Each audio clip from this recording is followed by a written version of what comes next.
Alexa, schalte die Kamera ein. In unserer Telefonsprechstunde fragte uns Herr Feldmann, ob wir ihm erklären können, was Sprachassistenten sind. In diesem Video erklären wir Ihnen die grundlegende Funktionsweise und stellen Ihnen verschiedene Anwendungen einmal vor. Sie fragen, wir antworten. Viel Spaß!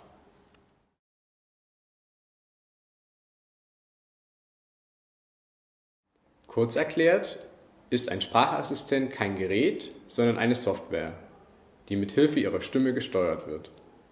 Zu den bekanntesten Beispielen gehören der Google Assistant von Google, Siri von Apple und Cortana von Microsoft. Auf aktuellen Smartphones und Computern sind diese bereits vorinstalliert.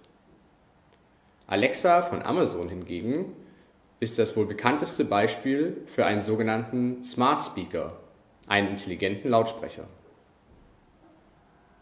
Sprachassistenten dienen dazu, Ihnen die Informationsbeschaffung zu erleichtern oder einfache Aufgaben wie die Steuerung anderer Geräte oder Software zu übernehmen.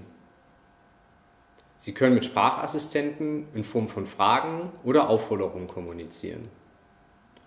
Sie können zum Beispiel die Frage stellen, wie wird morgen das Wetter in Köln sein? Oder Sie sagen, schalte das Wohnzimmerlicht ein. Dies geschieht über ein Mikrofon, über das der Sprachassistent Ihnen zuhört.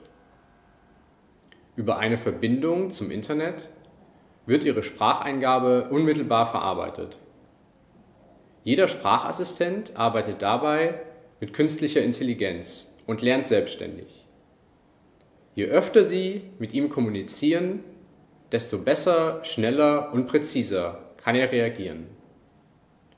Wenn Sie zum Beispiel schon öfter den Befehl zum Abspielen bestimmter Interpreten gegeben haben, genügt nach einiger Zeit die einfache Aufforderung, spiel meine Lieblingsmusik, um eine Zusammenstellung Ihrer Lieblingslieder abzuspielen.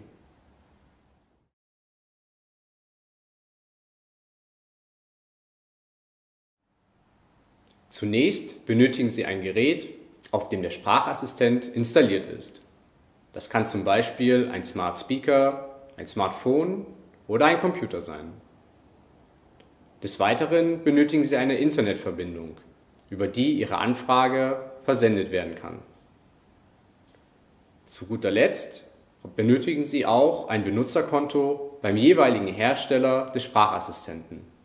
Dort können Sie Einstellungen vornehmen und Ihre aufgenommenen Eingaben einsehen und gegebenenfalls löschen.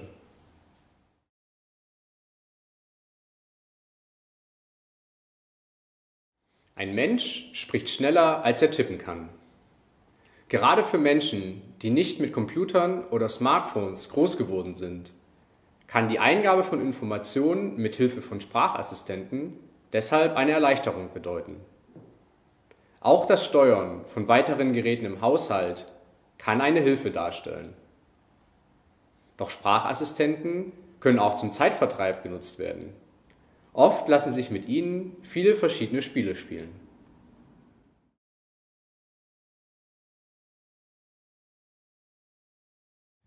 Die Aktivierung der Sprachassistenten erfolgt mit Hilfe von einem sogenannten Signalwort. Bei Amazon zum Beispiel ist es Alexa oder Echo, bei Google Hey Google oder Okay Google. Diese einfachen Wörter sind sehr leicht zu verstehen und genau darin liegt auch die Schwachstelle. Da dies die einzige Legitimierung ist, können auch beliebige Personen Sprachbefehle an ihr Gerät richten. Das kann zum Beispiel auch zufällig beim Fernsehen passieren. Deshalb unser Tipp: Platzieren Sie Ihren Sprachassistenten nicht unmittelbar neben einem Rundfunk- oder Fernsehgerät. Ändern Sie gegebenenfalls das Signalwort für die Aktivierung und schalten Sie das Mikrofon bzw. den Sprachassistenten aus, wenn Sie diesen nicht aktiv in Benutzung haben. Und bringen Sie Ihrem Sprachassistenten Ihre Stimme bei, um zu verhindern, dass beliebige Personen ihm Befehle erteilen können. Auch ähnlich klingende Wörter können manchmal eine Reaktion erzeugen. Wenn Sie zum Beispiel Ihre Enkelin Alexandra rufen, enthält dies das Wort Alexa.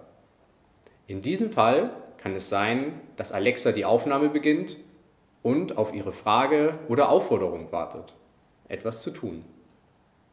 Unser Tipp: Schalten Sie, wenn möglich, zusätzlich zu einem Lichtsignal auch ein Tonsignal ein. Dann können Sie immer hören, wenn die Spracheingabe aktiviert ist.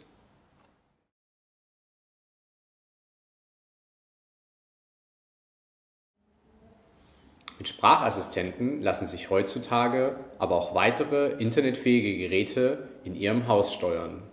Das können zum Beispiel Rollläden, Lichtschalter, die Heizung oder ein Staubsaugerroboter sein. Die einzige Voraussetzung ist, dass diese Geräte mit dem Internet verbunden sind. Sie können dann mit Hilfe Ihres Smartphones und einer einzigen App das Licht einschalten, den Fernsehkanal wechseln, den Staubsaugerroboter steuern oder die Heizung regulieren. Eine über das Internet vernetzte Wohnung wird auch Smart Home genannt, ein intelligentes Zuhause. Manchmal wird deshalb auch der Begriff intelligentes Wohnen verwendet. In einigen Städten sind solche Wohnungen bereits eingerichtet und Sie können sich anschauen, wie ein Smart Home den Alltag erleichtern kann.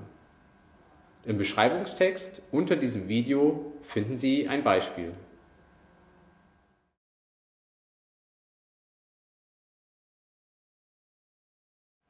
Wie ist es mit dem Datenschutz bei Sprachassistenten? Sind es moderne Wanzen, wie man immer wieder liest? Fragte uns Herr Schmidt. Sprachassistenten zeichnen nur dann auf, wenn sie das Signalwort gesagt haben. Allerdings muss der Zugriff auf das Mikrofon immer aktiviert sein, damit dieses Signalwort überhaupt wahrgenommen werden kann.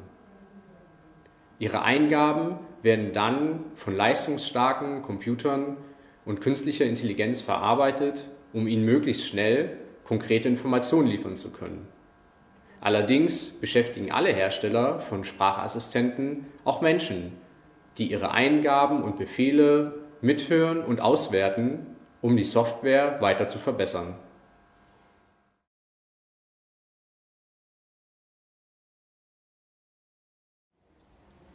Ich möchte einen Sprachassistenten nutzen, aber auch meine Privatsphäre bestmöglich schützen, sagte Frau Behrensen. Bei den meisten Sprachassistenten, wie Amazons Alexa oder dem Google Assistant, können Sie alle aufgenommenen Spracheingaben einsehen und gegebenenfalls löschen. Für die Aufgabe von Online-Bestellungen zum Beispiel sollten Sie ein zusätzliches Passwort oder ein spezielles Codewort einrichten. Ihre Internetverbindung sollte zudem immer mit einem starken Passwort geschützt sein. Und wir empfehlen Ihnen darüber hinaus, Ihren Sprachassistenten immer dann auszuschalten, wenn Sie nicht zu Hause sind, ihn nicht aktiv benutzen oder vertrauliche Informationen in einem Gespräch austauschen möchten. Wir hoffen, dass wir Ihnen mit diesem Video einen kleinen Überblick über die Welt der Sprachassistenten geben konnten. Wenn Sie sich weiter zu Themen der Digitalisierung informieren möchten, dann schauen Sie doch mal bei Ihren örtlichen Volkshochschulen, Seniorenbüros oder Mehrgenerationenhäusern vorbei. Wir wünschen Ihnen viel Spaß beim Erkunden der digitalen Möglichkeiten.